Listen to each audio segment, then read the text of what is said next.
The family thought Atlas had finally become a danger. He was trying to keep them alive. Nobody checks a St. Bernard for aggression. That's the thing people don't understand about what happened on the night of February 4th. Nobody looks at 160 pounds of fur and drool in ancient gentleness and thinks, this is the threat. But Marcella Okonkwo did. She looked at him and she thought exactly that. And she was wrong about everything. Lats had been in their house for 4 years before Theo arrived. 4 years of open doors and stolen socks and a tail that could empty a coffee table in one sweep. He was, by every measure, the least threatening animal anyone in their neighborhood had ever met. Children from 3 houses down used to come specifically to sit on him. He accepted this. He accepted everything. So when Theo was born, 14 months ago, Atlas accepted that too. He learned the geography of the stroller, the reach of the bouncy seat, the specific sound of a baby bottle being shaken. He learned all of it and made no complaints until the second week of February. It started on a Tuesday. Theo had been fussing since noon. Not the hungry cry, not the tired cry, the one that comes from somewhere else, the one that doesn't resolve. Marcella had been walking him room to room. Atlas followed. That was not unusual. What was unusual was where Atlas kept going. Every circuit of the house, he returned to the same spot, the corner of the living room near the baseboard, below the old cast-iron radiator that had come with the house. He would stand there, lower his head, inhale for 3, 4, 5 seconds, then look at Marcella, then go back. She did not register it as urgent. By Thursday, Atlas was not following her anymore. He was leading. Every time she carried Theo into the living room, Atlas moved between her and the far wall, body sideways, blocking, not growling, no raised fur, just mass.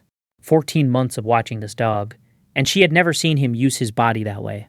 Her mother, visiting from Houston, watched from the kitchen doorway Friday morning. That dog is acting territorial. He's guarding that corner. Marcella, I've said it before, a dog that size near a baby. She didn't finish the sentence. She didn't have to. Marcella's husband, Darius, came home Friday evening and watched Atlas for 20 minutes. He's escalating. I can see it. He keeps putting himself between Theo and us. That's protective aggression, Mar. That's a pattern. Darius was an emergency services coordinator. He had spent 12 years reading situations for their potential to become dangerous. He was reading this one the same way. And so was Marcella.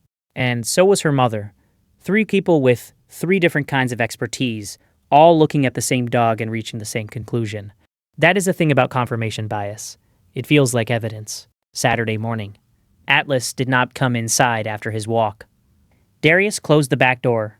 They set up his bed in the garage with his bowls and his blanket. They told themselves it was temporary, just until they understood what was happening. Just until Theo was a little older. Just until Atlas did not bark in the garage. He sat in front of the interior door and breathed. Sunday at 3 a.m., Marcella heard something she had not heard in 4 years. Atlas, screaming, not barking, a sound she had no reference for, low and continuous and rising, the sound of an animal that has run out of options. She sat up. Darius was already moving. She heard the garage door, heard Darius's voice saying something sharp, heard the sound of Atlas's nails on the hallway floor as he came directly to Theo's room and stopped at the door, body pressed against the wood, making that sound. She opened the door. Atlas went to the crib, both paws on the rail, head over the side. He looked back at her once. Theo was asleep. Not right. She could not have explained why she knew immediately that the sleep was not right, except that she had been sleeping in the same house as this child for 14 months, and his sleep did not look like this. She picked him up. He was too heavy in the wrong way. His color was wrong. She was shouting for Darius before the thought completed. The fire department arrived in 8 minutes. The technician's CO detector began alarming in the front hallway before he reached the living room. He moved toward the baseboard near the radiator. "The heat exchanger," he said. "Cracked. You've had a slow leak for at least 4 days." He held the sensor at Theo's head height, then lower, at baseboard level. The numbers made him step back. If you stay for stories about what animals sense before we do, you're in the right place. Subscribe so you don't miss the next. 1. In the hospital, Dr. Amara Diallo, emergency medicine, measured Theo's carboxyhemoglobin saturation. Then she measured Marcella's.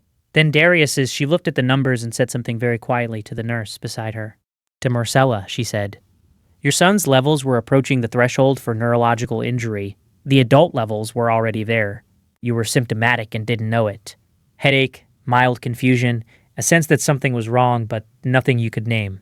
She paused. Something made you come in tonight. Marcelo looked at Darius. Neither of them answered for a long time. Referred Atlas, pressing his nose to the baseboard. 4 days in a row. Not aggression. Chemical detection. A dog's olfactory system contains 300 million scent receptors. Carbon monoxide is odorless to humans. It is not odorless to everything. The behavioral literature documents cases of dogs responding to CO leaks before any mechanical detector registered. Atlas had been standing at that baseboard since Tuesday, reading the air, trying to tell them what was in it. And they had put him in the garage. Has your dog ever done something you couldn't explain, until it was the only thing that made sense? Tell us in the comments. These stories deserve to be heard. Darius drove to the house to get Atlas while Marcella stayed with Theo. It was 5:40 a.m. Atlas was sitting in front of the interior garage door exactly where they had left him. He walked to the car without drama, in the hospital parking lot. Darius opened the back door, and Atlas stepped out and sat beside him on the pavement. And Darius pressed his face into the fur at the back of the dog's neck and stayed there for a long time without saying anything. Every guardian deserves to be recognized, even the ones who never asked for anything in return.